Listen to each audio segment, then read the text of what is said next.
ਅੱਜ ਦਾ ਦਿਨ ਕਿਸਾਨ ਅੰਦੋਲਨ ਦਾ ਵੱਡਾ ਦਿਨ ਹੈ।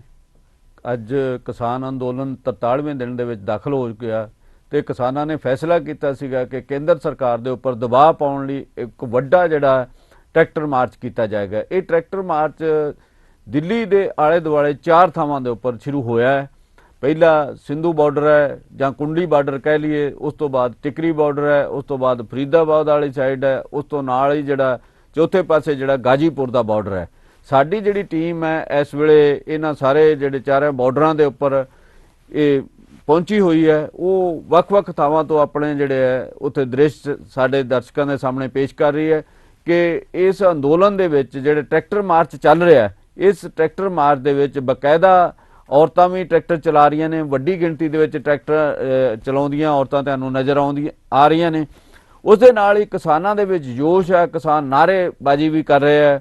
इहदे विच बच्चे भी ने, इहदे विच नौजवान मटियारां भी ने, नौजवान ने, बजुर्ग भी ने, पर ज़्यादा जिहड़ी गिणती आ वो नौजवानां दी है। नौजवान वड्डी गिणती दे विच इह जिहड़ा KMP जिहड़ा वे है उहदे उपर मार्च कर रहे हैं। एक पासों सिंघू बॉर्डर तो उपर मार्च शुरू होकर टिकरी बॉर्डर वालों गया, दूजे पासे फरीदाबाद वाली साइड तो जिहड़ा मार्च आ वो इस पासे वालों आया है।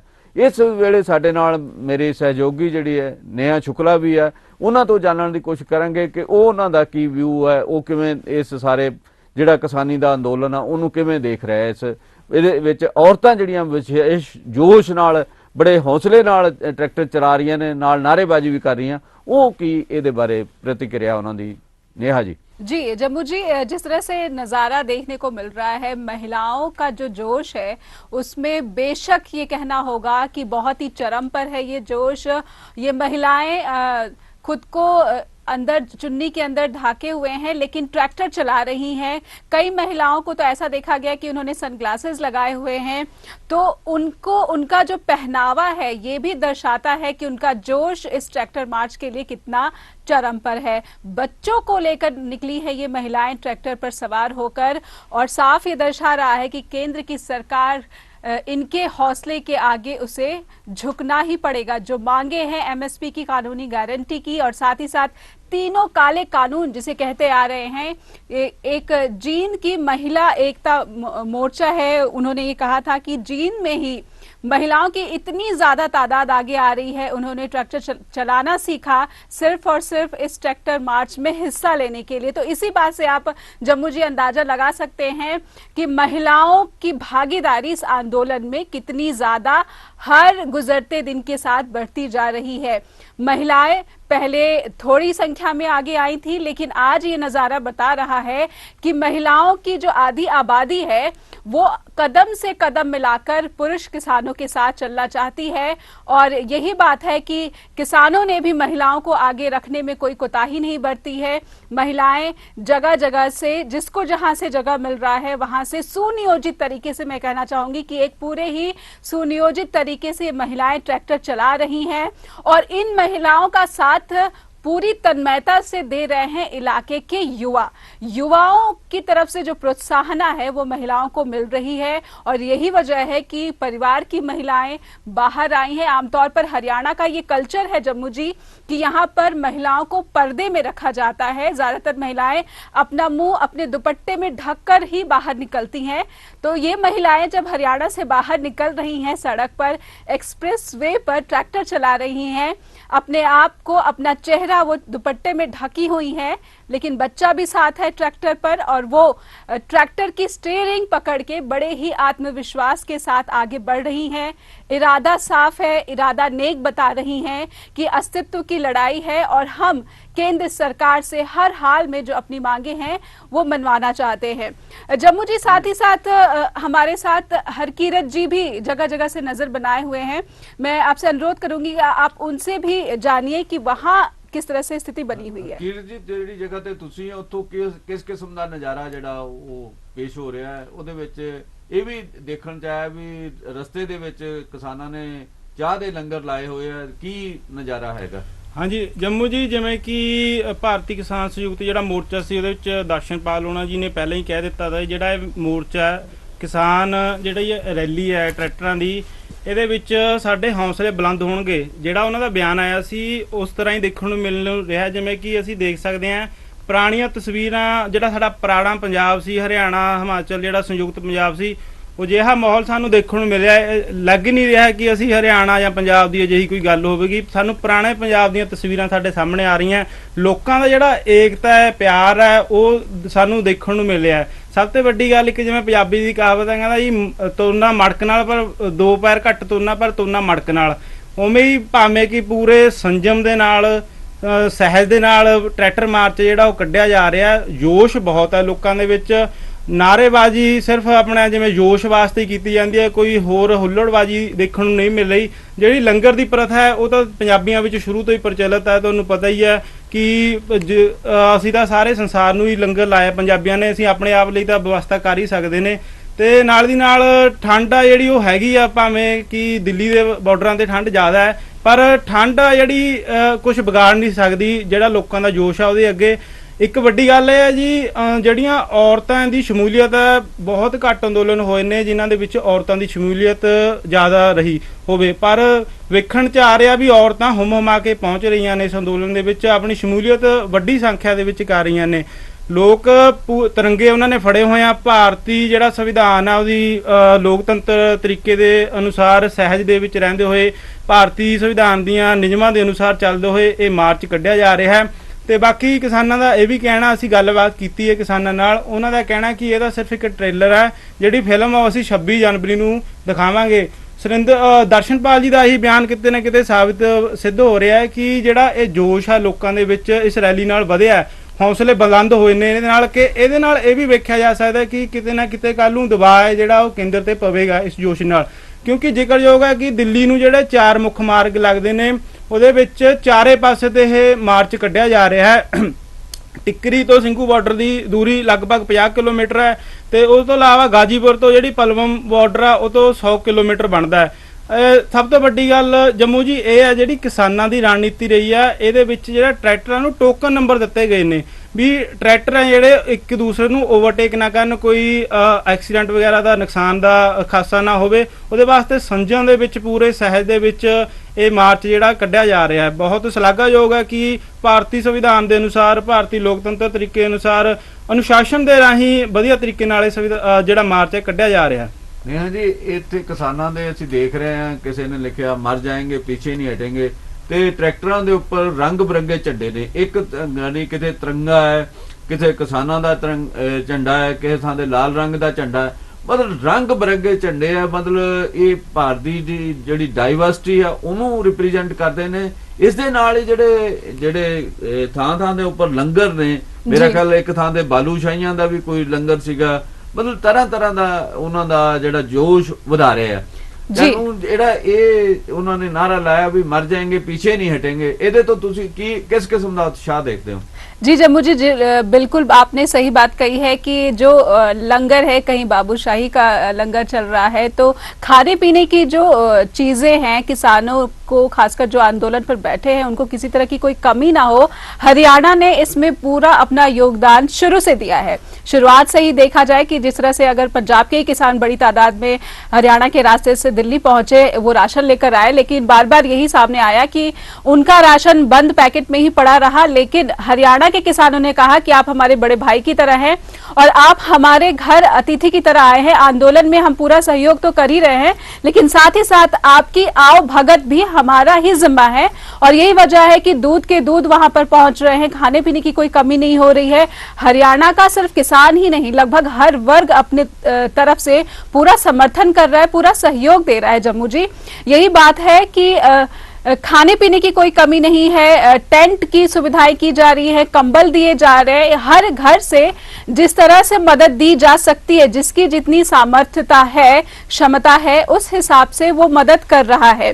अगर ट्रैक्टर मार्च की बात करें तो ट्रैक्टर मार्च, कोई इसमें शक नहीं है कि ये पूरे ही एक सुनियोजित तरीके से चल रहा है। जिस तरह से पहले ही ये क्लेम किया जा रहा था किसान संगठनों की तरफ से कि ये तो एक ट्रेलर की तरह है, असली जो नजारा पेश किया जाएगा वो 26 जनवरी को होगा। तो ये एक ट्रेलर देकर साफ किसान संगठनों ने ये जता दिया है कि हम संगठित हैं और हमारी एकता में चाहे कितनी भी कोशिश कर ली जाए इसमें फूट नहीं पड़ने देंगे हम।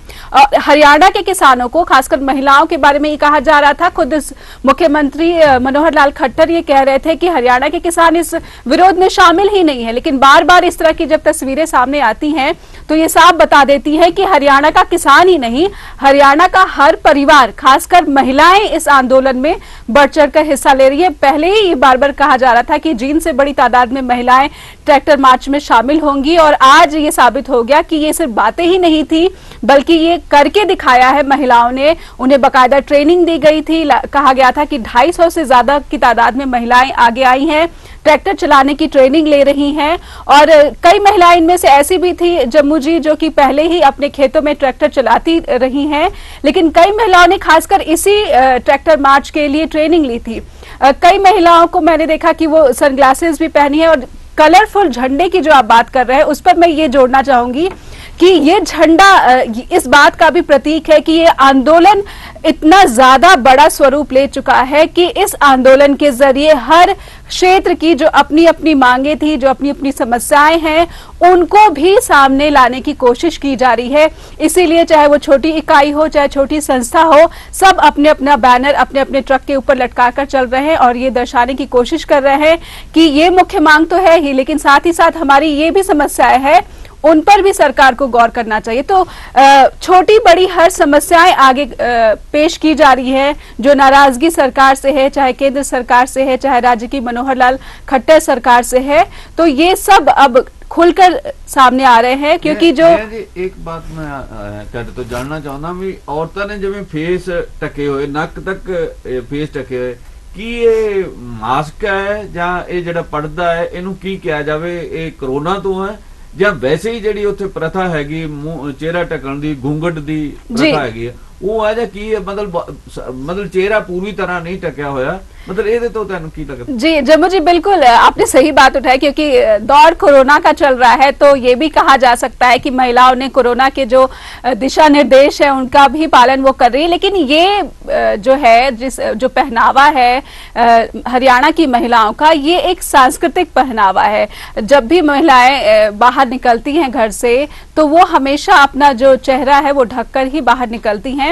और यही वजह है कि ज्यादातर हरियाणा की अगर महिलाएं हैं, ग्रामीण क्षेत्रों में खासकर आप जाइए तो आप यही देखिएगा कि दुपट्टा से वो अपना चेहरा छुपाए रखती हैं। और यही वजह है कि जब ट्रैक्टर पर वो आगे निकली तो उन्होंने अपनी परंपरा, अपना कल्चर नहीं छोड़ा।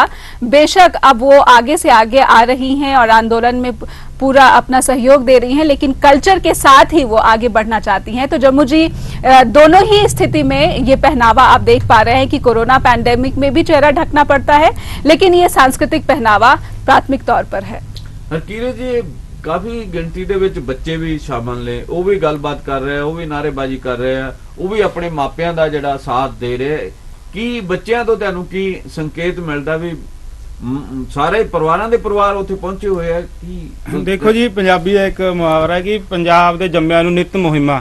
ਜੇ ਅਸੀਂ ਪੰਜਾਬ ਦਾ ਇਤਿਹਾਸ ਚੱਕੀਏ ਜੰਮੂ ਜੀ, ਤਾਂ ਸਿਕੰਦਰ ਵਰਗਾ ਜਿਹੜਾ ਦੁਨੀਆ ਜਿੱਤਣ ਲਈ ਨਿਕਲਿਆ ਸੀ, ਪਰ ਰਾਜੇ ਪੋਰਸ ਤੋਂ ਪੰਜਾਬ ਦੇ ਵਿੱਚ ਆ ਕੇ ਕਿਤੇ ਨਾ ਕਿਤੇ ਉਹਦੇ ਜਿਹੜੀ ਲੋਹਾ ਮਨਵਾਇਆ ਰਾਜੇ ਪੋਰਸ ਨੇ ਆਪਣਾ। ਸਾਡਾ ਜਿਹੜਾ ਇਤਿਹਾਸ ਹੈ ਉਹਦੇ ਤੋਂ ਅਸੀਂ ਪ੍ਰੇਰਨਾ ਲੈ ਸਕਦੇ ਹਾਂ ਕਿ ਇਹ ਕੋਈ ਜਿਹੜਾ ਨਵਾਂ ਕੋਈ ਨਵੇਕਲਾ ਸਾਨੂੰ ਇਹ ਨਿਉਂਦਾ ਨਹੀਂ ਆਇਆ ਹੈਗਾ। ਇਹ ਲੋਕਾਂ ਦਾ ਕਹਿਣਾ ਹੈ ਕਿ ਅਸੀਂ ਚੁਣੌਤੀਆਂ ਦਾ ਸਾਹਮਣਾ ਕਰ ਸਕਦੇ ਹਾਂ। ਸਭ ਤੋਂ ਵੱਡੀ ਗੱਲ ਇਹ ਹੈ ਕਿ ਅੰਦੋਲਨ ਦੇ ਵਿੱਚ ਬੱਚਿਆਂ ਦਾ, ਆਪਣੇ ਪਰਿਵਾਰਾਂ ਸਮੇਤ ਲੋਕਾਂ ਦਾ ਆਉਣਾ, ਇਹ ਇੱਕ ਮੈਂ ਤਾਂ ਇਹੀ ਕਹੂੰਗਾ ਜੰਮੂ ਜੀ, ਲੋਕਾਂ ਨਾਲ ਜਿਹੜੀ ਅਸੀਂ ਗੱਲਬਾਤ ਕਰਦੇ ਹਾਂ ਉਹਦੇ ਵਿੱਚ ਲੋਕਾਂ ਨੂੰ ਉਤਸ਼ਾਹ ਬਹੁਤ ਹੈ। ਉਹਨਾਂ ਨੂੰ ਬਹੁਤ ਆਪਣੇ ਹੱਕਾਂ ਦੇ ਲਈ ਜਾਗਰੂਕ ਹੋ ਚੁੱਕੇ ਨੇ ਲੋਕ। ਬੱਚੇ ਦੇ ਮੂੰਹ ਤੇ ਇਹ ਸੁਣਿਆ ਜਾ ਸਕਦਾ ਕਿ ਅਸੀਂ ਆਪਣੇ ਹੱਕ ਲਵਾਂਗੇ ਜੇ ਸਰਕਾਰ ਨੂੰ ਝੁਕਣਾ ਪਵੇਗਾ। ਇਹ ਵੀ ਕਿਤੇ ਨਾ ਕਿਤੇ ਸਕਾਰਾਤਮਕ ਨਤੀਜੇ ਅੱਗੇ ਆਉਣ ਦੀ ਸੰਭਾਵਨਾ ਹੈ, ਕਿਉਂਕਿ ਜਿਹੜੇ ਹਿਸਾਬ ਨਾਲ ਟੈਗ ਵੀ ਪਿਛਲੇ ਸਮੇਂ ਦੌਰਾਨ ਸਰਕਾਰਾਂ ਨੇ ਲਾਏ ਨੇ, ਪਰ ਬੱਚਿਆਂ ਦੀ ਜਿਹੜੀ ਸ਼ਮੂਲੀਅਤ ਅੰਦੋਲਨ 'ਚ ਹੋਏ ਸਾਰੇ ਜਿਹੜੇ ਟੈਗ ਲੱਗੇ ਨੇ ਇਸ ਅੰਦੋਲਨ ਦੇ ਉੱਪਰ ਉਹ ਖਾਰਜ ਕਰਦੇ ਆ। ਵੀ ਬੱਚੇ ਜਿਹੜੇ ਛੋਟੇ ਛੋਟੇ ਬੱਚੇ ਆ ਉਹ ਤੁਸੀਂ ਦੇਖ ਸਕਦੇ ਆ ਕਿ ਉਹਨਾਂ ਨੂੰ ਤਾਂ ਪਰਿਭਾਸ਼ਾ ਵੀ ਨਹੀਂ ਪਤਾ ਜਿਹੜੀ ਟੈਗ ਸਰਕਾਰ ਲਾ ਰਹੀ ਹੈ ਅੰਦੋਲਨ ਤੇ। ਉਹ ਬੱਚਿਆਂ ਨੂੰ ਉਹ ਟੈਗਾਂ ਦੀ ਪਰਿਭਾਸ਼ਾ ਵੀ ਨਹੀਂ ਪਤਾ ਹੈਗਾ, ਪਰ ਉਹ ਸ਼ਮੂਲੀਅਤ ਕਰ ਰਹੇ ਨੇ। ਉਹਨਾਂ ਨੂੰ ਪਤਾ ਹੈ ਕਿ ਸਾਡੇ ਹੱਕ ਨੇ, ਕਿਉਂਕਿ ਪਰਿਵਾਰ ਦੀ ਸਹਿਮਤੀ ਨਾਲ ਆ ਰਹੇ ਆ ਬੱਚੇ, ਪਰਿਵਾਰ ਪੂਰਾ ਪਰਿਵਾਰ, ਕਿਉਂਕਿ ਹਰ ਇੱਕ ਜੰਮੂ ਜੀ ਹਰ ਇੱਕ ਇਨਸਾਨ ਨੂੰ ਆਪਣਾ ਪਰਿਵਾਰ ਪਿਆਰਾ ਹੁੰਦਾ ਹੈ। ਦੇਖਿਆ ਜਾਵੇ ਤਾਂ ਜ਼ਿੰਮੇਵਾਰੀ ਹੁੰਦੀ ਹੈ ਪਰਿਵਾਰ ਪ੍ਰਤੀ, ਪਰ ਇਹ ਅੰਦੋਲਨ ਐਡਾ ਵੱਡਾ ਚੇਤਨਤਾ ਜਾਗਰੂਕਤਾ ਲਿਆ ਚੁੱਕਿਆ ਹੈ ਕਿ ਬੱਚੇ ਮੈਂ ਪਿੱਛੇ ਜੇ ਗੱਲ ਕੀਤੀ ਸੀ, ਆਪਣੇ 2 ਸਾਲ ਦੀ ਬੱਚੀ ਤੋਂ ਲੈ ਕੇ 70 ਸਾਲ ਤੱਕ ਦੇ ਪਰਿਵਾਰਕ ਮੈਂਬਰ ਇੱਕ ਪਰਿਵਾਰ ਦੇ ਆਏ ਸੀ। ਦੇਖੋ ਇਹ ਤੋਂ ਵੱਡੀ ਕੀ ਗੱਲ ਹੋਵੇਗੀ, ਇੱਕ 2 ਸਾਲ ਦੇ ਬੱਚੇ ਤੋਂ ਲੈ ਕੇ 70 ਸਾਲ ਦੇ ਬਜ਼ੁਰਗ ਦੀ ਇਸ ਅੰਦੋਲਨ ਦੇ ਵਿੱਚ ਸ਼ਮੂਲੀਅਤ ਕਰਨੀ, ਇਹ ਆਪਣੇ ਆਪ ਦੇ ਵਿੱਚ ਇੱਕ ਜਿੱਤ ਦਾ ਪ੍ਰਤੀਕ ਹੈ। ਇਹਦੇ ਲਈ ਜਿਹੜਾ ਮਾਰਚ ਹੈ, ਟਰੈਕਟਰ ਪਰੇਡ ਕੱਢੀ ਜਾ ਰਹੀ ਹੈ ਕਿਸਾਨਾਂ ਵੱਲੋਂ, ਉਹਦੇ ਨਾਲ ਜੋ ਲੋਕਾਂ ਦੇ ਵਿੱਚ ਜਿਵੇਂ ਥੋੜਾ ਜਿਹਾ ਜਿਵੇਂ ਲਾ ਲਓ ਜੀ 26 ਨਵੰਬਰ ਤੋਂ ਬੈਠੇ ਆ, ਥੋੜਾ ਜਿਹਾ ਜਿਵੇਂ ਕਹਿੰਦੇ ਨਾ ਹੌਸਲੇ ਵਾਲੀ ਕੋਈ ਮੂਵਮੈਂਟ ਨਹੀਂ ਹੋਈ ਸੀ। ਕੋਈ ਉਹਨਾਂ ਨੂੰ ਇਹ ਮੰਗ ਸੀ ਉਹਨਾਂ ਦੀ, ਕੋਈ ਨਾ ਕੋਈ ਅਜਿਹਾ ਪ੍ਰੋਗਰਾਮ ਉਲੀਕਿਆ ਜਾਵੇ ਕਿਸਾਨ ਜਥੇਬੰਦੀਆਂ ਦੇ ਨੁਮਾਇੰਦਿਆਂ ਵੱਲੋਂ, ਜਿਹਦੇ ਰਾਹੀਂ ਲੋਕਾਂ ਦੇ ਵਿੱਚ ਉਤਸ਼ਾਹ ਆਵੇ, ਜੋਸ਼ ਆਵੇ। ਤੇ ਬਹੁਤ ਸੋਚ ਸਮਝ ਕੇ ਜਿਹੜਾ ਕਿਸਾਨ ਨੁਮਾਇੰਦੇ ਸੀ ਉਹਨਾਂ ਨੇ ਫੈਸਲਾ ਲਿਆ, ਪਰ ਉਹਨਾਂ ਦਾ ਜਿਹੜਾ ਫੈਸਲਾ ਹੈ ਕਿਤੇ ਨਾ ਕਿਤੇ ਬਹੁਤ ਹੀ ਉਹਨੂੰ ਸਮਰਥਨ ਮਿਲ ਰਿਹਾ, ਲੋਕਾਂ ਦੇ ਵਿੱਚ ਜੋਸ਼ ਹੈ ਕੇਂਦਰ ਸਰਕਾਰ ਨੂੰ ਦਿਖਾਉਣ ਲਈ ਕਿ ਅਸੀਂ ਭਾਰਤ ਦੇ ਹੀ ਨਾਗਰਿਕ ਹਾਂ। ਜਿਹੜੇ ਇਹ ਕਹਿ ਰਹੇ ਸੀ ਕਿ ਇਹ ਥੋੜੇ ਜਿਹੇ ਲੋਕ ਨੇ, ਉਹਨਾਂ ਲਈ ਇੱਕ ਬਹੁਤ ਵੱਡੀ ਇਹ ਚੁਣੌਤੀ ਹੈ ਕਿ ਐਡੀ ਵੱਡੀ ਸੰਖਿਆ ਦੇ ਵਿੱਚ ਅਲੱਗ-ਅਲੱਗ ਸਟੇਟਾਂ ਤੋਂ ਟਰੈਕਟਰ ਨੂੰ ਦੇਖੋ, ਇੱਕ ਜਿਹੜਾ ਸੰਦ ਆ ਕਿਸਾਨਾਂ ਦਾ, ਉਹਨੂੰ ਪ੍ਰਤੀਕ ਦੇ ਰੂਪ ਵਿੱਚ ਵਰਤ ਰਹੇ ਨੇ। ਇਸ ਅੰਦੋਲਨ ਦੇ ਵਿੱਚ ਹਥਿਆਰ ਦੇ ਰੂਪ ਦੇ ਵਿੱਚ ਟਰੈਕਟਰ ਨੂੰ ਵਰਤਿਆ ਜਾ ਰਿਹਾ ਤੇ ਤਿਰੰਗੇ ਲਾ ਕੇ, ਕਿਉਂਕਿ ਤਿਰੰਗੇ ਲਾਉਣ ਦਾ ਇਹ ਕਿਤੇ ਨਾ ਕਿਤੇ ਰਾਸ਼ਟਰੀ ਮੀਡੀਆ ਲਾ ਲਓ ਜਾਂ ਕੁਝ ਅਜਿਹੇ ਨਕਾਰਾਤਮਕ ਸੋਚ ਦੇ ਲੋਕ ਹੁੰਦੇ ਨੇ ਜਿਹੜੇ ਫਿਰ ਟੈਗ ਦਿੰਦੇ ਨੇ ਗਲਤ, ਉਹਨਾਂ ਦਾ ਮੂੰਹ ਬੰਦ ਕਰਨ ਲਈ ਕਿਤੇ ਨਾ ਕਿਤੇ ਤਿਰੰਗੇ ਨਾ ਰੱਖਣੇ ਸਬੂਤ ਦੇ ਰਹੇ ਨੇ ਲੋਕ ਵੀ ਅਸੀਂ ਭਾਰਤ ਦੇ ਹੀ ਨਾਗਰਿਕ ਹਾਂ, ਅਸੀਂ ਆਪਣੇ ਹੱਕਾਂ ਲਈ ਲੜ ਰਹੇ ਨੇ, ਅਸੀਂ ਭਾਰਤ ਦੇ ਖਿਲਾਫ ਨਹੀਂ ਹੈ, ਨਾ ਭਾਰਤ ਨੂੰ ਅਸੀਂ ਵੰਡਣ ਦੀ ਕੋਸ਼ਿਸ਼ ਕਰ ਰਹੇ ਹਾਂ, ਅਸੀਂ ਆਪਣੇ ਹੱਕਾਂ ਲਈ ਲੜ ਰਹੇ ਹਾਂ। ਜੰਮੂ ਜੀ ਤੁਸੀਂ ਦੇਖਿਆ ਬੱਚੇ ਛੋਟੇ ਕਿਵੇਂ ਸ਼ਮੂਲੀਅਤ ਕਰ ਰਹੇ ਨੇ, ਇੱਥੋਂ ਤੱਕ ਕਿ ਬੱਚਿਆਂ ਨੇ ਜਿਹੜੇ ਕਾਨੂੰਨ ਹੈ ਉਹਨਾਂ ਪਰ ਵੀ ਬੜੀ ਗੰਭੀਰ ਚਰਚਾ ਨਾਲ ਗੱਲਬਾਤ ਕੀਤੀ ਹੈ। ਦੇਖੋ ਆਪਣੇ ਆਪ ਦੇ ਵਿੱਚ ਕਿੱਡੀ ਜਾਗਰੂਕਤਾ ਹੈ ਵੀ ਬੱਚੇ ਛੋਟੇ ਉਹ ਵੀ ਜਾਗਰੂਕ ਹੋ ਚੁੱਕੇ ਨੇ ਇਹ ਅੰਦੋਲਨ ਦੇ ਵਿੱਚ ਜਿਹੜੇ ਕਾਨੂੰਨ ਹੈ ਇਹਨਾਂ ਦੇ ਸੰਬੰਧੀ। ਜੀ ਇੱਕ ਪੰਜਾਬ ਹੀ ਨਹੀਂ, ਪੰਜਾਬ ਹਰਿਆਣਾ ਬਰਾਬਰ ਦੀ ਸ਼ਮੂਲੀਅਤ ਹੈ ਇਸ ਅੰਦੋਲਨ ਦੇ ਵਿੱਚ। ਉਸ ਤੋਂ ਇਲਾਵਾ ਯੂਪੀ ਹੈ, ਉੱਤਰਾਖੰਡ ਹੈ ਜੀ, ਦੈਨ ਰਾਜਸਥਾਨ ਹੈ, ਦੈਨ ਹੁਣ ਮੱਧ ਪ੍ਰਦੇਸ਼ ਦੀ ਇੱਕ ਛੋਟੀ ਜੀ ਬੱਚੀ ਵੀ ਤੁਸੀਂ ਦੇਖਿਆ ਹੋਵੇਗਾ ਬੋਲ ਕੇ ਗਈ ਉੱਥੇ। ਉਸ ਤੋਂ ਇਲਾਵਾ ਜਿਹੜਾ ਦੱਖਣੀ ਭਾਰਤ ਹੈ ਉਹਦੇ ਜਿਹੜੇ ਕਿਸਾਨ ਆ ਉਹ ਵੀ ਉੱਥੇ ਆਏ ਹੋਏ ਆ ਜੀ। ਮਤਲਬ ਕੋਈ ਇਹ ਨਾਸਿਕ ਤੋਂ ਜਿਹੜੇ ਕਿਸਾਨ ਆ ਉਹ ਟਰੈਕਟਰਾਂ ਦੇ ਉੱਪਰ ਆਏ ਆ ਜੀ। ਇੱਕ ਜਿਹੜਾ ਇਹ ਸਿੰਘੂ ਬਾਰਡਰ ਲੈ ਲਓ, ਟਿਕਰੀ ਬਾਰਡਰ ਲੈ ਲਓ, ਦੈਨ ਗਾਜੀਪੁਰ ਲੈ ਲਓ, ਇਹ ਜਿੰਨੇ ਸਾਰੇ ਬਾਰਡਰ ਹੈਗੇ ਇਹ ਪੂਰੇ ਇੰਡੀਆ ਦਾ ਨਕਸ਼ਾ ਪੇਸ਼ ਕਰ ਰਿਹਾ ਹੈ। ਮਤਲਬ ਇਹਦੇ ਉੱਪਰ ਕਿਸੇ ਕਿਸਮ ਦਾ ਜਿਹੜੇ ਇਹਨਾਂ ਨੇ ਕੇਂਦਰ ਸਰਕਾਰ ਨੇ ਜਾਂ ਬੀਜੇਪੀ ਨੇ ਵੱਖ-ਵੱਖ ਤਰੀਕੇ ਦੇ ਦੋਸ਼ ਲਾਉਣ ਦੀ ਕੋਸ਼ਿਸ਼ ਕੀਤੀ, ਮੇਰਾ ਖਿਆਲ ਉਹ ਦੋਸ਼ ਆਪਣੇ ਆਪ ਹੀ 'ਚ ਇਹ ਰੱਦ ਹੋ ਗਏ ਨੇ, ਉਹਨਾਂ ਦੀ ਕੋਈ ਅਹਿਮੀਅਤ ਨਹੀਂ ਰਹਿ ਗਈ, ਉਹਨਾਂ ਨੂੰ ਲੋਕਾਂ ਨੇ ਆਪ ਹੀ ਨਕਾਰ ਦਿੱਤਾ ਹੈ ਜੀ। ਇਹ ਇੱਕ ਦੇਸ਼ ਦੀ ਨੈਸ਼ਨਲ ਇੰਟੀਗ੍ਰੇਸ਼ਨ ਦਾ ਮੇਰਾ ਖਿਆਲ ਸਭ ਤੋਂ ਵੱਡਾ ਪ੍ਰਤੀਕ ਜਿਹੜਾ ਕਿਸਾਨ ਅੰਦੋਲਨ ਹੈ।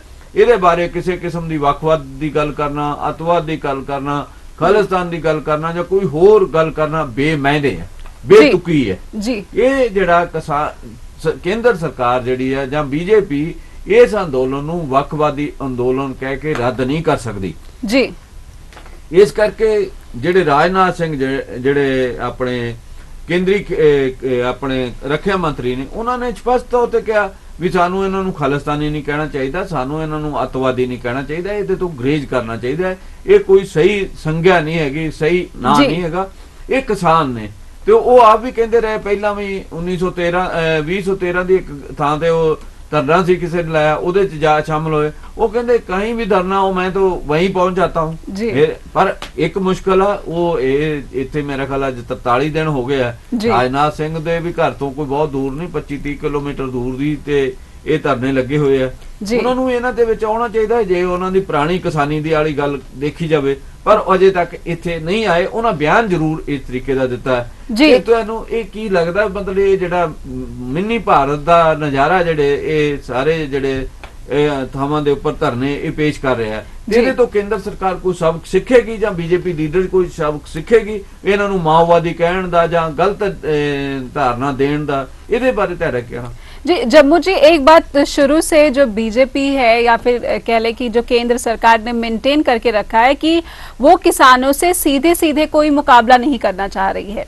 जिस तरह से राजनाथ सिंह के बयान की अगर आप बात कर रहे हैं तो राजनाथ सिंह ने ये जो बयान दिया है कि खालिस्तान कहा जाना या प्रो खालिस्तानी कहा जाना किसानों को कतई बर्दाश्त के काबिल नहीं है। तो ये एक कहे कि डर बना हुआ है केंद्र की सरकार में, खासकर बीजेपी के नेताओं में भी, कि आप इतनी बड़ी तादाद में जो किसान हैं उनसे सीधे सीधे मुकाबला नहीं कर सकते हैं, क्योंकि ये आपका एक बहुत बड़ा ही वोट बैंक है। आप सीधे सीधे इससे लोहा नहीं ले सकते, चुनौती नहीं ले सकते, खासकर तब जब ये आंदोलन शुरू से ही एक सुनियोजित तरीके से, एक ऑर्गेनाइज तरीके से, संगठित तरीके से आगे बढ़ रहा है। चाहे अगर आप सिर्फ पंजाब राज्य की ही बात करें कि जब पंजाब में ही ये प्रदर्शन किए जा रहे थे तो भी ये जो आंदोलन था ये संगठित था, और अब जब पूरे देश में ये आंदोलन फैल चुका है और इसका केंद्र बन गया है हरियाणा के जो सीमावर्ती इलाके हैं दिल्ली से सटे हुए, वो वहां से ये सीधी तस्वीरें पूरे देश में गई हैं। ना ही पूरे देश में बल्कि मैं कहूंगी कि पूरे अंतर्राष्ट्रीय स्तर पर इसने ध्यान खींचा है कि जो देश का किसान वर्ग है वो एकजुट है। जब बात उनकी खेती पर आएगी, जब बात उनकी धरती मां पर आएगी, उन पर कब्जा कारोबारियों के करने की आएगी, तो वो एकजुटता में कमी नहीं रखेंगे। और यही वजह है कि ना सिर्फ पंजाब और हरियाणा का किसान बल्कि उत्तर प्रदेश का किसान, राजस्थान का किसान, महाराष्ट्र का किसान, दक्षिणी राज्यों का किसान, जो किसान इतने लंबे दशकों से भारत की आजादी के बाद से ये किसान वर्ग जूझ रहा है, संघर्ष कर रहा है। इसकी आमदनी बढ़ाने की बात केंद्र की मोदी सरकार ने चुनाव से पहले की थी, लेकिन आमदनी कहां बढ़ी है, ये आमदनी कहां दोगुनी हुई है? संघर्ष किसानों का, चाहे कोई भी सरकार रहे केंद्र में, चाहे एनडीए की सरकार रहे, चाहे यूपीए की सरकार रहे। हालांकि यूपीए की सरकार ने कुछ कर्ज माफी करके किसानों को थोड़ी बहुत राहत दी थी, लेकिन ये एक कोई समाधान हो समस्या का ये कतई नहीं था। तो जो गुस्सा है किसानों का दोनों ही दलों की तरफ से है, चाहे वो एनडीए के घटक दल हो, चाहे वो यूपीए के घटक दल हो। तो किसानों की एकजुटता बनी हुई है, किसान लंबे समय से नाराज हैं और ये एक ऐसा मौका किसानों का लग रहा है कि अब एकजुट हो जाना चाहिए, नहीं तो हमारी जो धरती मां है वो हमसे छिन जाएगी, और अगर यही हमारे पास नहीं बचेगी तो हम शहरों में मजदूर बनने के अलावा हमारे पास और कोई रास्ता नहीं रहेगा। जम्मू जी, यही वजह है कि इस किसान आंदोलन ने देश की एकता ही नहीं बल्कि अखंडता का भी एक नजारा पूरे दुनिया को दिखाया है कि हम अभी भी एकजुट होंगे तो हमारी ताकत से कोई मुकाबला नहीं कर सकता। खासकर जो मोदी और अमित शाह की जोड़ी है, जिससे हर कोई गुरेज करता है कि सीधे सीधे हम इनसे कैसे लोहा ले सकते हैं, ये बहुत ही ताकतवर नेता हैं और केंद्र की सत्ता पर काबिज हैं, तो इनसे मुकाबला करना हर वर्ग पहले सोचता है। देश में कहीं ना कहीं दबी जुबान से ये भी कई बार निकलता था कि क्या इनकी जो कुरीतियां हैं इनके खिलाफ आवाज कौन उठाएगा। कांग्रेस के भी जो कुछ नेता हैं खुलकर शायद इस तरह से बयानबाजी नहीं कर पाते जितना कि अब ये किसान संगठन के नेता करते हुए नजर आते हैं। राकेश टिकैत ने साफ साफ कह दिया था कि आपकी जवाबदेही बनती है, अगर विपक्ष नहीं हमारे लिए आवाज उठाएगा तो हमें तो सड़क पर आकर बैठना ही पड़ेगा। तो जम्मू जी, यही वजह है कि ये किसान अब सिर्फ और सिर्फ किसान ही नहीं रह गया बल्कि देश की एक बड़ी आवाज बन चुका है। देखो नेहा जी, एक गल तो मननी पैगी ना भी 43 दिन तो पहला 2 महीने पंजाब दे विच अंदोलन रहा। 43 दिनां दे विच इन्ना ऑर्गेनाइज्ड, वैल ऑर्गेनाइज्ड, पूरा अनुशासन दे विच ये अंदोलन चल रहा। कोई इस किस्म का नारा नहीं, कोई इस किस्म की गड़बड़ नहीं, किसी तरीके की कोई भी एक भी गल जिहड़ी आ इहो जी नहीं आई 43 दिनां दे विच भी किसी नौजवान ने, किसी ने कोई हुल्लड़बाजी की होवे, किसी ने किसी दे पत्थर मारिया होवे जां किसी ने कोई आपे तो बाहर होया होवे। ये जरूर है भी कुछ लोगों ने, कुछ किसानां ने दुखी होके, केंद्र सरकार तो दुखी होके खुदकुशियां कर लिया ने इस अंदोलन दे विच कीतियां ने। मतलब जिवें संत राम सिंह सिंगड़े वाला सीगा, कुछ किसान सीगे वो खुदकुशियां कर गए, पर इहो जिहा कोई मौका नहीं आया जिहदे विच इस किस्म का कोई आया होवे मामला भी जिहदे च हुल्लड़बाजी पैदा होई होवे जां अनुशासनहीनता पैदा आई होवे। कोई मतलब इहो जिहा मामला नहीं आया। ये ऐसा कमाल दा अंदोलन है कि केंद्र सरकार इहदे बारे एक भी शब्द नहीं कह सकी अज तक। उत्थे तां असीं कोई हुड़दंग देखिया, असीं उत्थे दंगई देखे, असीं उत्थे कोई माड़ी नारेबाजी हुंदी देखी, इहो जिहा एक भी सबूत जिहड़ा नहीं। ये इन्ना शांतमई ढंग नाल चल रहा ਮੇਰਾ ਖਿਆਲ ਦੇਸ਼ ਦਾ ਆਜ਼ਾਦੀ ਅੰਦੋਲਨ ਵੀ ਨਹੀਂ ਇਹਨਾਂ ਤਾਂ ਸ਼ਾਂਤਮਈ ਚੱਲਿਆ ਸੀ, ਉਹਦੇ 'ਚ ਵੀ ਕਿਤੇ ਨਾ ਕਿਤੇ ਹਿੰਸਾ ਹੁੰਦੀ ਰਹੀ, ਉਹਦੇ ਵਿੱਚ ਵੀ ਟਕਰਾਅ ਹੁੰਦੇ ਰਹੇ। ਪਰ ਇਸ ਅੰਦੋਲਨ ਦੇ ਵਿੱਚ ਅੱਜ ਤੱਕ ਜਿੰਨੀ ਸ਼ਾਂਤੀ ਰਹੀ ਹੈ, ਜਿੰਨਾ ਪੀਸਫੁਲ ਹੈ, ਮੇਰਾ ਨਹੀਂ ਖਿਆਲ ਇਹਨਾਂ ਅੰਦੋਲਨ ਕੋਈ ਵੀ ਅੱਜ ਤੱਕ ਜਿੰਨਾ ਵੀ ਦੇਸ਼ ਦੇ ਵਿੱਚ ਚੱਲੇ ਹੋਣ ਕੋਈ ਇੰਨਾ ਸ਼ਾਂਤਮਈ ਰਿਹਾ ਹੋਵੇ। ਇਸ ਅੰਦੋਲਨ ਨੇ ਤਾਂ ਦੇਸ਼ ਲਈ ਨਹੀਂ ਵਿਦੇਸ਼ ਲਈ ਕੌਮਾਂਤਰੀ ਪੱਧਰ ਤੇ ਹਰ ਇੱਕ ਲਈ ਉਦਾਹਰਨਾਂ ਮਿਸਾਲਾਂ ਜਿਹੜੀਆਂ ਕਾਇਮ ਕਰ ਦਿੱਤੀਆਂ ਨੇ ਵੀ ਇਹ ਸਾਡੇ ਦੇਸ਼ ਦਾ ਕਿਸਾਨ ਇੰਨਾ ਮਤਲਬ ਸਿੱਖਿਅਕ ਹੋ ਗਿਆ, ਇੰਨਾ ਅਨੁਸ਼ਾਸਿਤ ਹੋ ਗਿਆ ਕਿ ਜਿਹੜਾ ਪਿਛਲੇ 1.5 ਮਹੀਨੇ ਤੋਂ ਲਗਾਤਾਰ ਅੰਦੋਲਨ ਜਿਹੜਾ ਪੀਸਫੁਲ ਢੰਗ ਨਾਲ ਚਲਾ ਰਿਹਾ, ਆਪਣੀ ਗੱਲ ਨਾਰਿਆਂ ਰਾਹੀਂ ਕਹਿ ਰਿਹਾ, ਆਪਣੀ ਗੱਲ ਰੈਲੀਆਂ ਰਾਹੀਂ ਕਹਿ ਰਿਹਾ, ਆਪਣੀ ਗੱਲ ਧਰਨਿਆਂ ਰਾਹੀਂ ਕਹਿ ਰਿਹਾ, ਆਪਣੀ ਗੱਲ ਭੁੱਖ ਹੜਤਾਲਾਂ ਰਾਹੀਂ ਕਹਿ ਰਿਹਾ। ਇਹ ਵੱਖਰੀ ਗੱਲ ਹੈ। 60 ਕਿਸਾਨ ਜਿਹੜੇ ਆ ਆਪਣੀਆਂ ਜਾਨਾਂ ਕੁਰਬਾਨ ਕਰ ਗਏ, ਅਜੇ ਤੱਕ ਕੇਂਦਰ ਸਰਕਾਰ ਦੇ ਕੰਨਾਂ ਦੇ ਜੂੰ ਨਹੀਂ ਰਿੰਗਣ ਲੱਗੀ। ਇਸ ਗੱਲ ਨੂੰ ਲੈ ਕੇ ਜਵਾਬ ਟੋਲੇ ਜਾ ਰਹੇ ਆ, ਇਸ ਗੱਲ ਦੀ ਕੋਸ਼ਿਸ਼ ਕੀਤੀ ਜਾ ਰਹੀ ਇਹਨਾਂ ਦੇ ਜਵਾਬ ਕੀ ਹੋ ਸਕਦੇ। ਕੇਂਦਰ ਸਰਕਾਰ ਦੀ ਇੰਨੀ ਹੱਠ ਧਰਮੀ ਕਿਉਂ ਹੋਈ? ਕੇਂਦਰ ਸਰਕਾਰ ਇੰਨਾ ਕਿਉਂ ਇਸ ਤਰੀਕੇ ਦਾ ਐਟੀਟਿਊਡ ਅਪਣਾਇਆ? ਕੀ ਕੇਂਦਰ ਸਰਕਾਰ ਜਿਹੜੀ ਹੈ ਕਾਰਪੋਰੇਟ ਘਰਾਣੇ ਆ ਉਹਨਾਂ ਦੇ ਹੱਥ ਦੇ ਵਿੱਚ ਕਠਪੁਤਲੀ ਬਣ ਗਈ ਹੈ ਜਾਂ ਇਹਦਾ ਆਜ਼ਾਦ ਵਜੂਦ ਹੀ ਨਹੀਂ? ਇਸ ਤਰੀਕੇ ਦੇ ਸਵਾਲ ਜਿਹੜੇ ਬੜੇ ਵੱਡੇ ਪੱਧਰ ਤੇ ਆਉਣ ਲੱਗੇ ਆ, ਹਰ ਪਾਸੇ ਉੱਠਣ ਲੱਗੇ ਆ। ਭਾਵੇਂ ਦੇਸ਼ ਦੇ ਜਿਹੜੇ ਨੋਬਲ ਲੌਰੀਏਟ ਨੇ ਅਮਰਤਿਆ ਸੈਨ, ਉਹਨਾਂ ਨੇ ਕਿਹਾ, ਅਮ੍ਰਿਤਿਆ ਸੈਨ ਤੇ ਹੋਰਾਂ ਨੇ ਵੀ ਇਹ ਆਵਾਜ਼ ਜਿਹੜੀ ਉਠਾਈ ਹੈ। ਮਤਲਬ ਬਹੁਤ ਥੋੜੇ ਲੋਕ ਨੇ ਜਿਹੜੇ ਬਹੁਤ ਘੱਟ ਬੁੱਧੀਜੀਵੀ ਨੇ ਜਿਹੜੇ ਇਹਨਾਂ ਕਾਨੂੰਨਾਂ ਦੇ ਹੱਕ ਦੇ ਵਿੱਚ ਬੋਲੇ ਆ। ਪੰਜਾਬ ਤੇ ਹਰਿਆਣਾ ਦੇ ਵਿੱਚੋਂ ਮੈਂ ਤਾਂ ਕੋਈ ਬੁੱਧੀਜੀਵੀ ਜਾਂ ਕੋਈ ਮਾਰ ਜਿਹੜਾ ਇਹੋ ਜਿਹਾ ਨਹੀਂ ਦੇਖਿਆ ਜਿਹਨੇ ਕਿਸਾਨਾਂ ਦੇ ਵਿਰੁੱਧ ਕੋਈ ਗੱਲ ਕੀਤੀ ਹੋਵੇ। ਉਹਨਾਂ ਸਾਰਿਆਂ ਨੇ ਕਿਹਾ ਵੀ ਖੇਤੀ ਕਾਨੂੰਨ ਜਿਹੜੇ ਆ ਸਾਡੇ ਦੇਸ਼ ਦੇ ਕਿਸਾਨਾਂ ਦੇ ਹਿੱਤ ਵਿੱਚ ਨਹੀਂ, ਇਹਨਾਂ ਨੂੰ ਵਿਡਰਾ ਕੀਤਾ ਜਾਣਾ ਚਾਹੀਦਾ। ਇਹੀ ਦੇਸ਼ ਦੇ ਹਿੱਤ ਵਿੱਚ ਹੈ, ਇਹੀ ਦੇਸ਼ ਦੇ ਕਿਸਾਨਾਂ ਦੇ ਹਿੱਤ ਵਿੱਚ ਹੈ, ਇਹੀ ਦੇਸ਼ ਦੀ ਜਨਤਾ ਦੇ ਹਿੱਤ ਵਿੱਚ ਹੈ। ਇਹਦੇ ਬਾਰੇ ਹਰਕੀਰਤ ਜੀ ਤੁਸੀਂ ਕੀ ਕਹਿਣਾ ਚਾਹੁੰਦੇ ਹੋ? ਜੰਮੂ ਜੀ ਦੇਖੋ, ਜਿਹੜੀ ਵੱਡੀ ਗੱਲ ਤੁਸੀਂ ਕਹੀ ਹੈ ਕਿ ਬੁੱਧੀਜੀਵੀਆਂ ਨੇ, ਜਿਵੇਂ ਪੰਜਾਬ ਦੇ ਨੌਜਵਾਨ ਯਾਦਵਿੰਦਰ ਸੰਧੂ ਜੀ ਦਾ ਮੈਂ ਨਾਮ ਲੈਣਾ ਚਾਹੂੰਗਾ, ਉਹਨਾਂ ਨੂੰ ਯੁਵਾ ਸਾਹਿਤ ਪੁਰਸਕਾਰ ਮਿਲਿਆ ਸੀ। ਉਹਨਾਂ ਨੇ ਨਾਵਲ ਬਹੁਤ ਵਧੀਆ ਲਿਖਿਆ ਸੀ, ਵਕਤ ਨਹੀਂ ਬੀਤਿਆ ਅਜੇ ਤੱਕ। ਉਹਨਾਂ ਨੇ ਵਾਪਸ ਕੀਤਾ ਹੈ ਆਪਣਾ ਜਿਹੜਾ ਯੁਵਾ ਪੁਰਸਕਾਰ ਉਹਨਾਂ ਨੂੰ ਮਿਲਿਆ ਸੀ, ਸਾਹਿਤ ਯੁਵਾ ਪੁਰਸਕਾਰ।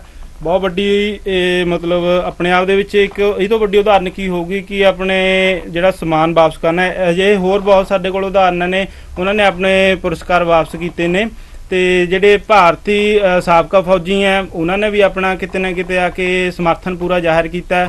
ਮਤਲਬ ਕਿ ਵੱਡੇ ਪੱਧਰ ਦੇ ਵਿੱਚ ਵੇਖਿਆ ਜਾਵੇ ਤਾਂ ਜਿਹੜੀ ਕੇਂਦਰ ਦੀ ਸਰਕਾਰ ਆ ਉਹਨੂੰ ਬੇਨਤੀਆਂ ਕਰ ਰਹੇ ਨੇ ਲੋਕ, ਪੂਰੇ ਸਹਿਜ ਦੇ ਵਿੱਚ, ਨਿਮਰਤਾ ਦੇ ਵਿੱਚ ਰਹਿ ਕੇ, ਭਾਵੇਂ ਕਿਤੇ ਨਾ ਕਿਤੇ ਭਾਵੁਕ ਹੋ ਕੇ ਲੋਕ ਅਪਸ਼ਬਦ ਵੀ ਬੋਲ ਦਿੰਦੇ ਨੇ। ਹਰਕੀਰਤ ਜੀ, ਸਾਡੇ ਸ਼ੋਅ ਦਾ ਸਮਾਂ ਜਿਹੜਾ ਸਮਾਪਤ ਹੋਣ ਲੱਗਾ ਤੇ ਮੈਂ ਨੇਹਾ ਜੀ ਤੋਂ ਜਾਣਨਾ ਚਾਹੂੰਗਾ, ਲਾਸਟ ਕਮੈਂਟ ਉਹਨਾਂ ਦਾ ਹੋਏਗਾ ਕਿ ਉਹ ਇਸ ਸ਼ੋਅ ਬਾਰੇ ਜਿਹੜਾ ਅੱਜ ਟਰੈਕਟਰ ਮਾਰਚ ਹੋਇਆ ਉਹਦੇ ਬਾਰੇ ਕੀ ਇਹਦੇ ਨਾਲ ਕਿਸਾਨਾਂ ਦੇ ਵਿੱਚ ਨਵਾਂ ਜੋਸ਼ ਪੈਦਾ ਹੋਇਆ, ਨਵੀਂ ਊਰਜਾ ਮਿਲੀ ਹੈ ਜੀ? 26 ਜਿਹੜੀ ਗਣਤੰਤਰ ਦਿਵਸ ਆਉਣਾ 26 ਜਨਵਰੀ, ਉਸ ਦਿਨ ਕਿਸਾਨਾਂ ਦਾ ਕਿਹਦਾ ਪ੍ਰਦਰਸ਼ਨ ਹੋਏਗਾ ਇਹਦੇ ਤੋਂ, ਜਾਂ 8 ਤਰੀਕ ਕੱਲ ਨੂੰ ਗੱਲਬਾਤ ਹੋਣੀ ਹੈ, ਉਹਦੇ बारे किस किस्म का एक व्यू जड़ा वो की है? जी जम्मू जी बिल्कुल, क्योंकि अब ये मामला सुप्रीम कोर्ट में भी है और सुप्रीम कोर्ट 26 जनवरी से पहले 11 तारीख को सोमवार का दिन है, उस दिन कानूनों की वैधता पर भी सुनवाई कर रहा है। लेकिन साथ ही साथ मैं जम्मू जी यहाँ पर ये जरूर ऐड करना चाहूंगी कि सुप्रीम कोर्ट ने भी ये केंद्र से कहा है कि बातचीत बेशक हो रही है लेकिन स्थिति में कोई सुधार नहीं आया है। तो सुप्रीम कोर्ट के भी नजर में है इस आंदोलन की जो गतिविधियां चल रही हैं, साथ ही साथ पैंडेमिक जो कोरोना पैंडेमिक है उसे लेकर भी सुप्रीम कोर्ट ने चिंता जताई है।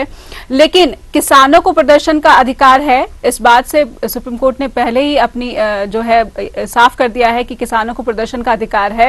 और आज जो ये ट्रैक्टर मार्च निकला है ये साफ दर्शाता है कि किसानों का जो जोश है जम्मू जी, ये बिल्कुल ठंडे बस्ते में नहीं जाने वाला है। बेशक आप कितनी भी दौर की बातें कर ले, बिल्कुल ही शांतिपूर्ण तरीके से ये आंदोलन रहेगा और इस आंदोलन में अब महिलाओं की भी पूरी भागीदारी होगी और हर किसान संगठन एकजुट है। कोई भी किसान संगठन ऐसा नहीं है जो इन दो जो मुख्य मांगे अभी भी केंद्र के पास लटकी हुई हैं कि एमएसपी की कानूनी गारंटी दी जाए और तीनों कृषि कानूनों को वापस लिया जाए, तो इन दो मांगों पर किसान एकता अभी जोश से लबरेज नजर आ रही है। 11 बजे से लेकर 4 बजे तक ये ट्रैक्टर मार्च और इस दौरान लगातार सड़क पर एक जोश महिलाओं का भी, खासकर बच्चों का भी कहूंगी कि मैं, बच्चों का भी जोश देखने ही लायक है। मेरा ख्याल मौसम भी बड़ा साथ नहीं दे रहा। ठीक है, अज मीह नहीं प्यार, बदलवाई हैगी है, धुंध भी हल्की हल्की हैगी है, ਪਰ ਕਿਸਾਨ ਆਗੂ ਵੀ ਇਸ ਮਾਰਚ ਦੇ ਵਿੱਚ ਸਾਰੇ ਵੱਡੇ ਪੱਧਰ ਤੇ ਸ਼ਾਮਲ ਹੋਏ। ਕੁਝ ਅਸੀਂ ਟਿਕਾਇਤ ਉਹਨਾਂ ਨੂੰ ਦੇਖਿਆ, ਉਹ ਖੁਦ ਜਿਹੜੇ ਆ ਉਹ ਚਲਾ ਰਹੇ ਸੀ ਆਪਦਾ ਟਰੈਕਟਰ। ਇਸੇ ਤਰੀਕੇ ਨਾਲ ਕੁਝ ਕਾਰਾਂ ਦੇ ਵਿੱਚ ਵੀ, ਕੁਝ ਜੀਪਾਂ ਦੇ ਵਿੱਚ ਵੀ ਵੱਖ-ਵੱਖ ਝੰਡੇ, ਰੰਗ ਬਿਰੰਗਾ ਨਜ਼ਾਰਾ ਜਿਹੜਾ ਉਹ ਇਸ ਮਾਰਚ ਜਿਹੜਾ ਬਣਦਾ ਰਿਹਾ ਸਾਰਾ ਦਿਨ। ਕਿਸਾਨਾਂ ਦੇ ਵਿੱਚ ਜੋਸ਼ ਹੈ। ਕੱਲ ਨੂੰ ਜਿਹੜੀ ਕਿਸਾਨਾਂ ਦੀ ਤੇ ਕੇਂਦਰ ਸਰਕਾਰ ਦੀ ਗੱਲਬਾਤ ਹੋਣੀ ਆ, ਉਹਦੇ 'ਚ ਵੀ ਕਿਸਾਨਾਂ ਦਾ ਇੱਕ ਜੋਸ਼ ਹੋਏਗਾ। ਉਹ ਕੇਂਦਰ ਸਰਕਾਰ ਤੇ ਇੱਕ ਦਬਾਅ ਵੀ ਬਣੇਗਾ ਵੀ ਤੁਸੀਂ ਜਿਹੜਾ ਮਾਮਲੇ ਨੂੰ ਜਲਦੀ ਹੱਲ ਕਰੋ, ਇਹਨੂੰ ਕਿਸੇ ਨਾ ਕਿਸੇ ਕਿਨਾਰੇ ਲਾਓ। ਇੱਕ ਗੱਲ ਦੇ ਉੱਪਰ ਕਿਸਾਨ ਜਿਹੜੇ ਆ ਉਹ ਬੜੀ ਆਪਸ ਦੇ ਵਿੱਚ ਸਹਿਮਤ ਨੇ ਵੀ ਖੇਤੀ ਕਾਨੂੰਨ ਰੱਦ ਹੋਣੇ ਚਾਹੀਦੇ। ਜਿੰਨਾ ਚਿਰ ਖੇਤੀ ਕਾਨੂੰਨ ਰੱਦ ਨਹੀਂ ਹੋਣਗੇ ਅਸੀਂ ਇੱਥੋਂ ਵਾਪਸ ਨਹੀਂ ਜਾਵਾਂਗੇ, ਭਾਵੇਂ ਸਾਨੂੰ ਜਿੰਨੀਆਂ ਮਰਜ਼ੀ ਕੁਰਬਾਨੀਆਂ ਕਰਨੀਆਂ ਪੈਣ। ਅਸੀਂ ਕੁਰਬਾਨੀਆਂ ਲਈ ਆਏ ਹਾਂ। ਕੇਂਦਰ ਸਰਕਾਰ ਦੀ ਮਰਜ਼ੀ ਆ, ਉਹ ਸਾਡਾ ਬਲੀਦਾਨ ਲੈਣਾ ਚਾਹੁੰਦੀ ਹੈ, ਕੁਰਬਾਨੀਆਂ ਲੈਣਾ ਚਾਹੁੰਦੇ, ਜੋ ਉਹ ਦੇਖਣਾ ਚਾਹੁੰਦੀ, ਜੋ ਕੁਝ ਕਰਨਾ ਚਾਹੁੰਦੀ ਉਹ ਕਰੇ। ਪਰ ਅਸੀਂ ਆਪਣੇ ਜਿਹੜੇ ਆ ਤਿੰਨੇ ਖੇਤੀ ਕਾਨੂੰਨ ਜਿਹੜੇ ਵਾਪਸ ਕਰਾਏ ਬਿਨਾਂ ਨਹੀਂ ਜਾਵਾਂਗੇ। ਇੱਥੋਂ ਹੀ ਮੇਰੇ ਖਿਆਲ ਅਸੀਂ ਆਪਣੀ ਜਿਹੜੀ ਗੱਲਬਾਤ ਜਿਹੜੀ ਆ ਇਹਨੂੰ ਬੰਦ ਕਰਦੇ ਹਾਂ ਤੇ ਕੱਲ ਆਸ ਕਰਾਂਗੇ ਕਿ ਕੱਲ ਜਦੋਂ ਦੁਬਾਰਾ ਫੇਰ ਗੱਲਬਾਤ ਹੋਵੇ ਕੇਂਦਰ ਤੇ ਕਿਸਾਨਾਂ ਵਿਚਾਲੇ ਕੋਈ ਨਾ ਕੋਈ ਚੰਗਾ ਹੱਲ ਨਿਕਲੇ। ਇਸ ਆਸ ਨਾਲ ਮੈਂ ਹੁਣ ਆਗਿਆ ਲੈਣਾ। ਧੰਨਵਾਦ।